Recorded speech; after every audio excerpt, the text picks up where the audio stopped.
CM Revanth రెడ్డికి మాజీ మంత్రి హరీష్ రావు కౌంటర్ ఇచ్చారు. సిద్దిపేటలో బూత్ లెవెల్ ఏజెంట్లతో సమావేశమైన హరీష్ రావు సీఎం రేవంత్ రెడ్డిపై విమర్శలు గుప్పించారు. రేవంత్ రెడ్డికి దమ్ముంటే అసెంబ్లీని రద్దు చేసి ఎన్నికలకు రావాలని సవాల్ విసిరారు. అప్పుడు రైతు కళ్లలో ఆనందం ఉందో దుఃఖం ఉందో తెలుస్తుంది అన్నారు. అసెంబ్లీ సమావేశాలు పెట్టాలని, అన్ని అంశాలపైన సభలో మాట్లాడదామని అన్నారు.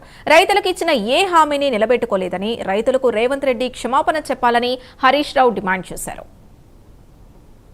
బీఆర్ఎస్ని తిట్టుడు, కేసీఆర్ని తిట్టుడు, లేకపోతే హరీష్ రావుని తిట్టుడో, కేటీఆర్ని తిట్టుడో. అంటే ఒక్కటి మాత్రం అర్థమవుతుంది, నువ్వు ఏ మీటింగ్ పోయినా, ఏడికి పోయినా బీఆర్ఎస్ని తిట్టకుండా ఉండలేవంటే నీకు ఎంత భయం ఉన్నట్టు. బీఆర్ఎస్ అంటే బీఆర్ఎస్ నిద్రలో కూడా కలవరిస్తున్నావు. నువ్వు కేసీఆర్ను నిద్రలో కూడా కలవరిస్తున్నావు. మైకు పడితే కేసీఆర్ యాదికొత్తుడు, మైకు పడితే నీకు బీఆర్ఎస్ హరీష్ రావు యాదికొత్తుండు. అంటే ఏందన్నట్టు, బీఆర్ఎస్ చాలా బలంగా ఉన్నది అనే భయం నీకు పట్టుకున్నది. నువ్వే చెప్పకుండానే చెప్తున్నావు మళ్ళా బీఆర్ఎస్ అధికారంలోకి రాబోతుంది. ఎందుకు నువ్వు పొద్దుగాలేస్తే బీఆర్ఎస్ని తిడుతున్నావు అంటే నువ్వు తప్పులు చేసినావు. ప్రజలంతా కేసీఆర్ వైపు చూస్తున్నారు. ఈ స్కాముల ప్రభుత్వం కాదు, మాకు మళ్ళా స్కీముల కేసీఆర్ రావాలి అని ప్రజలు అంటా ఉన్నారు.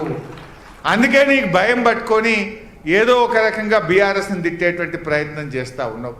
అంటే నీ తిట్లలోనే అర్థమైంది బీఆర్ఎస్ ఎంత బలమైన రాజకీయ శక్తి అనేటువంటిది ఇవాళ రాష్ట్ర ప్రజలకు కూడా అర్థమవుతా ఉంది. ఇంకా మాట్లాడుతుండు 2034లో కూడా మేమే గెలుస్తాం, 28లో కూడా మేమే గెలుస్తాం.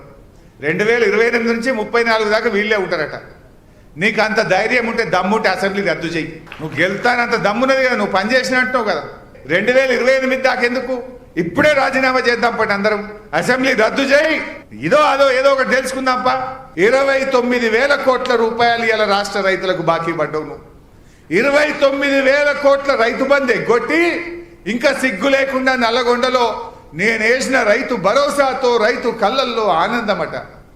నువ్వు రైతు బంధు ఎగ్గొట్టినో నువ్వు ఇంకా సిగ్గు లేకుండా నేనేందో రైతు బంధు వేసినా దానికి ఆనందం వచ్చింది అని మాట్లాడుతున్నాడు.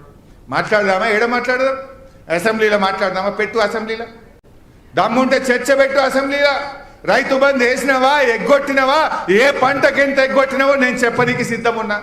రైతు బీమా ఎగ్గొట్టినవు, రైతు బంధు ఎగ్గొట్టినవు, రైతులకు ఎరువులు ఇచ్చే తెలివి లేదు, పంట కొనే చేతగాని దద్దమ్మవు. నువ్వు రైతుల కళ్ళల్లో ఆనందం చూసినా అని మాట్లాడతావు.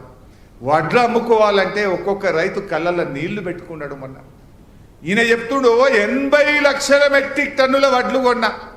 నీ ముఖానికి నువ్వు 80 కొన్నావు. మేము 2020-21లోనే 92 లక్షల మెట్రిక్ టన్నుల వడ్లు కొన్నాం. నువ్వేందా 80 కొన్నాను పెద్ద సిపాయి లెక్క చెప్పుకుంటున్నావు. నీ ముఖానికి నువ్వు కొన్నది 80. 2020-21లోనే 92 లక్షల మెట్రిక్ టన్నులు కొని రైతుల కళ్ళల్లో ఆనందాన్ని నింపింది బీఆర్ఎస్ పార్టీ.